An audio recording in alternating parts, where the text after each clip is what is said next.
बच्चों, आप सभी का इस ई लर्निंग क्लास में आज फिर से स्वागत है।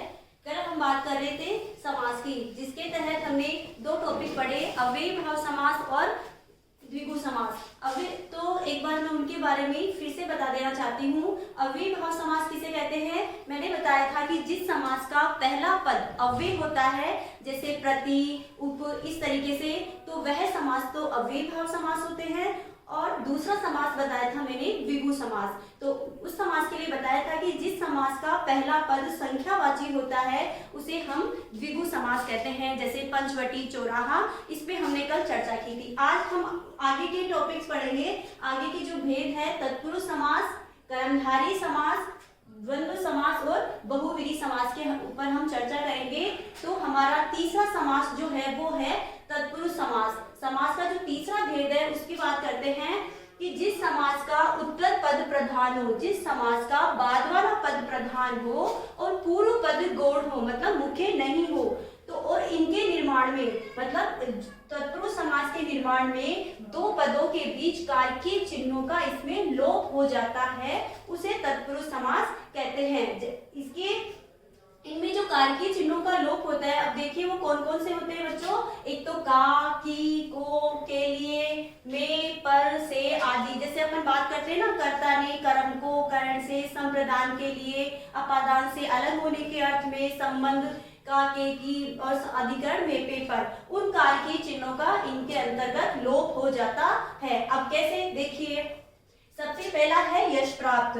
तो यश प्राप्त, इसका समास विग्रह करते हैं तो बन जाता है यश को प्राप्त। लेकिन जब समास बनता है तो इसमें को का, देखिए यहाँ पर इस को का लोप हो जाता है और ये यश प्राप्त बन जाता है। ठीक इसी प्रकार इसमें है जैसे देश निकाला, तो देश निकाला में देश से निकाला हुआ, तो इस कारकीय चिन्ह से का लोप हो जाता है।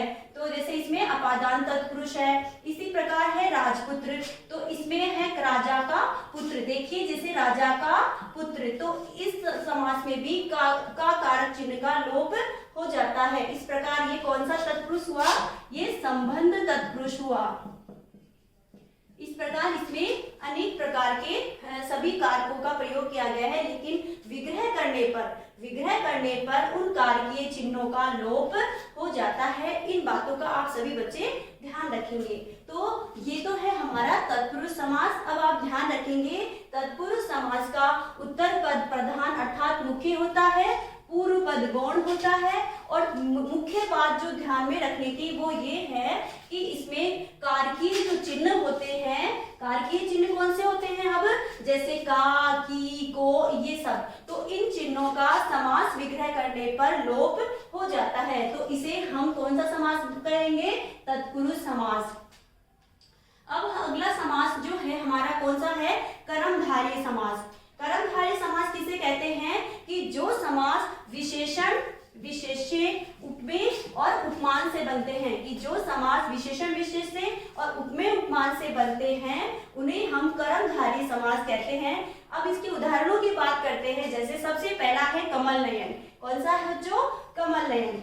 कमल नयन का समास विग्रह कैसे करेंगे? कमल के समान नयन। किसके समान नयन? कमल के समान नयन। अब देखिए इसमें जो ये नयन है, इनको किसकी उपमा दी जा रही है? कमल की। कि नयन मतलब आंखें, नयन कैसी है?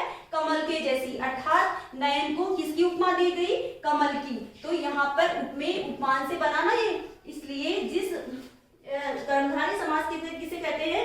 जो विशेषण, विशेष्य और उपमेय, उपमान से बनते। अर्थात अब यहाँ देखिए नयन को कमल की उपमा दी जा रही है, इसलिए इसमें कौन सा समास माना जाएगा? कर्मधारय समास। फिर दूसरा समास आता है नील गगन। अब नील गगन का विग्रह कैसे करेंगे? देखिए नीला है जो गगन, नीला है जो गगन। अब गगन कैसा है? नीला है। नीला इसमें क्या हो गया? विशेषण है। ये नीला क्या है?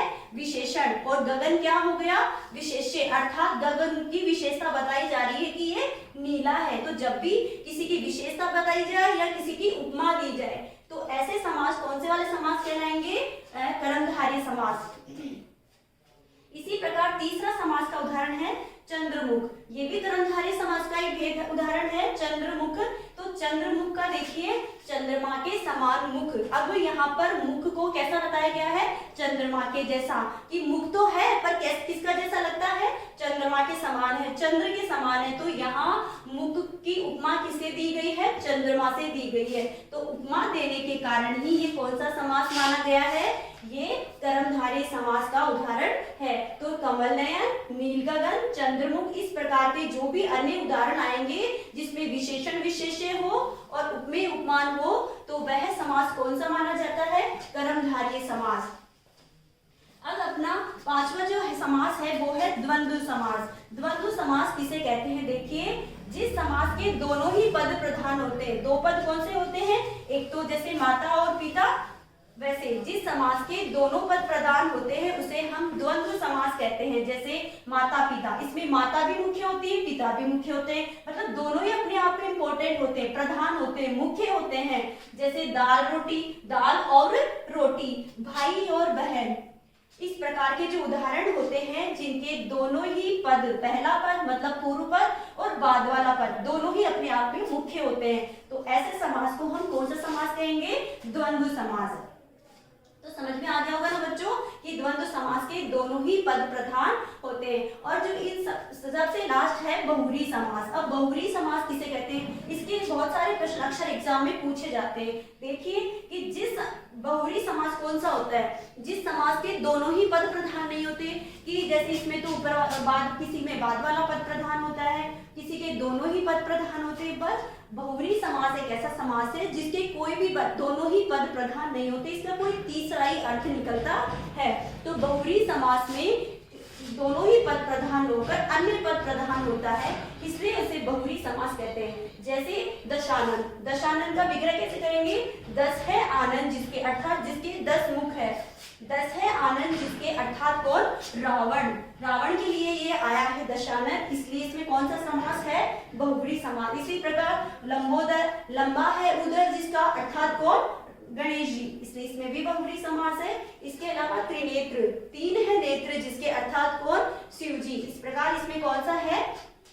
बहुव्रीहि समास। तो बच्चों आज ये समझ में आया होगा, तत्पुरुष समास का बाद वाला पद प्रधान होता है, इसमें कारकीय चिन्हों का लोप हो जाता है। कर्मधारय समास में विशेषण विशेष्य और उपमेय उपमान से मिलकर बनते हैं, इसलिए जैसे किसी की उपमा दी जाती है या किसी की विशेषता बताई जाती है तो उसमें कर्मधारय समास होता है। इसके अलावा द्वंद्व समास के दोनों पद प्रधान होते हैं, जैसे दाल और रोटी। इसी प्रकार बहुव्रीहि समास में दोनों ही पद प्रधान नहीं होते, कोई अन्य पद प्रधान होता है, जैसे 10 है आनंद जिसके, अर्थात कौन? रावण। इस प्रकार आज हमारा ये समास का टॉपिक समाप्त हुआ। फिर नए अध्याय में हम फिर मिलते हैं। धन्यवाद।